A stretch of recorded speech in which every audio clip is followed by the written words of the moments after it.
Hello learners and welcome to a natural sciences lesson. So today we're going to be talking about the reflection of light.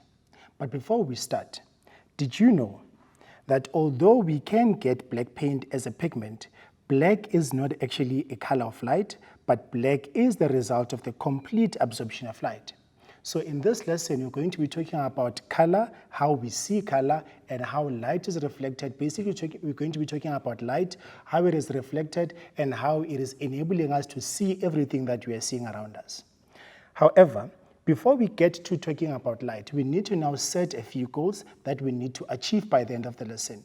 So by the end of this lesson, I want you to be able to, number one, describe the reflection of light from a smooth and rough surface. Then number two, be able to draw a ray diagram to explain the reflection of light. And then lastly, be able to draw a ray diagram to show the incident ray, the reflected ray, the incident angles, and the reflected angle of light. Now, in order for us to get to this point, in order for us to achieve these goals, we're going to take the main idea, as we have said, the reflection of light. And then with that, we're going to be talking about the types of materials that light can be reflected off.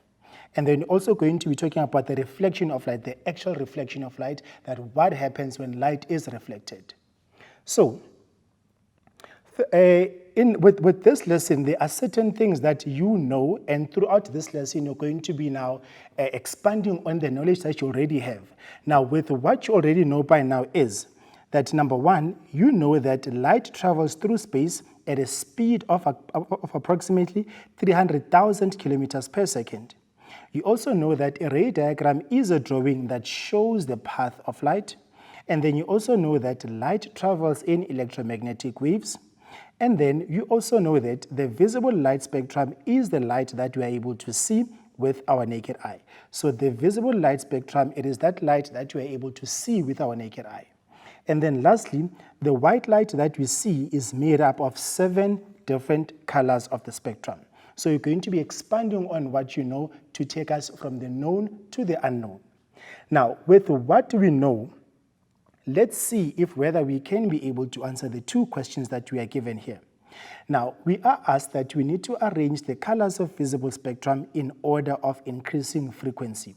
So we did say that the white light, it is categorized into our 7 different colors, and we know that we can arrange them in terms of the increasing frequency, or we can arrange them in terms of the increasing or rather the decreasing of the wavelength.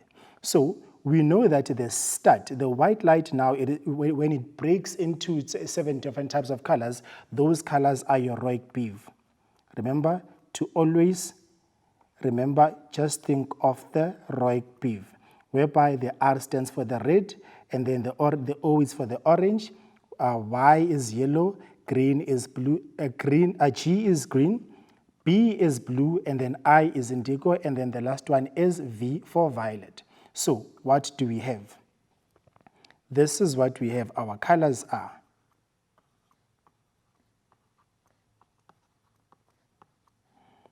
whereby this is red, orange, yellow, green, blue, and then the last one, I'll just write it here. This is our violet. So these colors are arranged in terms of the increasing frequency. That then means as you go down from the red color going to the violet color, the frequency of those types of colors, it is increasing. So we do know that there's a relationship between the frequency and the wavelength, that when the frequency is increasing, the wavelength is going to be decreasing. So that then means the color that has the smallest wavelength is our violet. However, it has the highest frequency. And then the one that has the lowest frequency being the red, if we're saying that it has the lowest frequency, so therefore it's going to have the highest wavelength. Remember, when the frequency increases, the wavelength needs to be decreasing. So as we are going down, we are increasing in terms of the frequency, so that means we are decreasing in terms of the wavelength. Now, question 2, it is asking us to differentiate between a luminous object and an illuminated object. So, first of all, luminous and illuminated.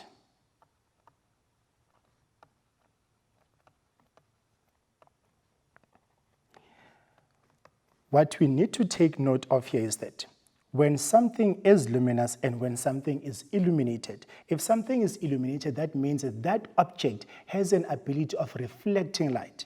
However, if something is luminous, that means that object is able to give off its light. So that means a globe, let's take for instance a sun. The sun is a luminous object because the sun is able to give off light. So it is able to give off its light. However, any object that is illuminated because of the sun, or any object that is lit up because of the sun, that object becomes an illuminated object. It has been lit up by the sun, so that means that object is able to reflect light from its surface. So a luminous object, that's now an object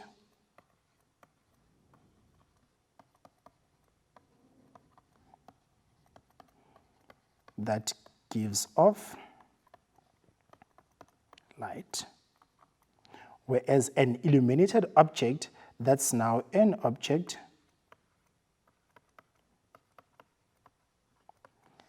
that can